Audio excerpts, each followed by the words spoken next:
ಎಲ್ಲರಿಗೂ ನನ್ನ ನಮಸ್ಕಾರ. ಆಶಾ ಕಿರಣ್ ಹೇಮಂತ್ ನನ್ನ ಚಾನಲ್ಗೆ ಸ್ವಾಗತ. ಇವತ್ತು ನಾನು ಗುರುವಿನ ಮಹಿಮೆ ಶ್ರೀ ರಾಘವೇಂದ್ರ ಸ್ವಾಮಿಗಳ ಬಗ್ಗೆ ಕವನವನ್ನು ಬರೆದು ನಿಮ್ಮ ಮುಂದೆ ವಾಚಿಸ್ತಾ ಇದ್ದೇನೆ. ಬನ್ನಿ ಕವನ ಓದೋಣ. ಕೈಯ ಮುಗಿದು ಒಳಗೆ ಬರಲೆ, ನಿನಗಾಗಿ ಹಣ್ಣು ಕಾಯಿ ತರಲೆ. ಕೋಟಿ ಪುಣ್ಯ ನಿನ್ನ ಸಂಗ, ಕೋಟಿ ಪುಣ್ಯ ನಿನ್ನ ಸಂಗ, ನಿನಗಿಂತಲೂ ಬಲ್ಲವರಾರು ನನ್ನಂತರಂಗ. ಹೂವಾಗಿಸು ತಂದೆ ನನ್ನ, ಅವುಗಳಾದರೂ ತಲುಪಲಿ ನಿನ್ನ. ಮರಳನ್ನು ಮರುಳಾಗಿಸುವ ಮಾಯೆ, ಮರಳನ್ನು ಮರುಳಾಗಿಸುವ ಮಾಯೆ, ಬರಡನ್ನು ಹೊನ್ನಾಗಿಸುವುದು ನಿನ್ನ ಛಾಯೆ.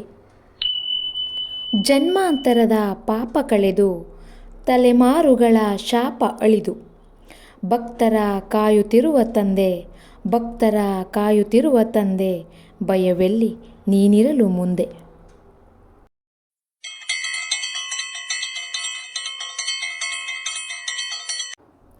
ವಿಜ್ಞಾನಕ್ಕೆ ಸವಾಲೆಸೆಯುವ ವಿಜ್ಞಾನಿ, ಮೂಢನಂಬಿಕೆಗಳ ಸುಡುವ ಸುಜ್ಞಾನಿ.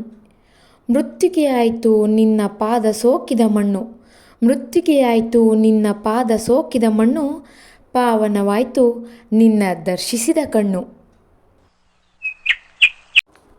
ಭಕ್ತರಿಗಾಗಿ ಬದುಕುತ್ತಿರುವ ಯೋಗಿ, ಸದಾ ಜಪಿಸುತ್ತಿರುವೆ ನೀ ಭಕ್ತರಿಗಾಗಿ.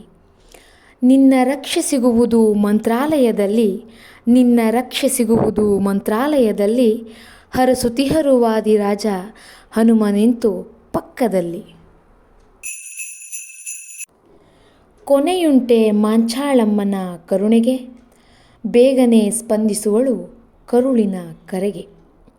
ಚಿನ್ನ ಬೆಳ್ಳಿ ಬೇಡ ನನಗೆ, ಚಿನ್ನ ಬೆಳ್ಳಿ ಬೇಡ ನನಗೆ, ನಿನ್ನ ಕೈಯಾರೆ ಅಕ್ಷತೆಯ ಕೊಡು ಕೊನೆಗೆ. ಕನ್ನಡ ಪದದ ಅರ್ಥ ಪದುಳ, ಹಾಗಂದರೆ ಕ್ಷೇಮ ಸೌಖ್ಯ ಅಂತ. ಎಲ್ಲರಿಗೂ ನನ್ನ ನಮಸ್ಕಾರದೊಂದಿಗೆ ನನ್ನ ಈ ಕವನವನ್ನು ಮುಗಿಸುತ್ತಿದ್ದೇನೆ. ದಯವಿಟ್ಟು ಎಲ್ಲರೂ ನನ್ನ ಚಾನಲನ್ನು ಸಬ್ಸ್ಕ್ರೈಬ್ ಮಾಡಿಕೊಂಡು ಶೇರ್ ಮಾಡಿ, ಲೈಕ್ಸ್ ಮಾಡಿ, ಕಮೆಂಟ್ಸ್ ಮಾಡೋದ್ರ ಮೂಲಕ ನನ್ನನ್ನು ಪ್ರೋತ್ಸಾಹಿಸಬೇಕು ಅಂತ ಕೇಳ್ಕೊತಾ ಇದ್ದೀನಿ. ಜೈ ಕರ್ನಾಟಕ ಮಾತೆ.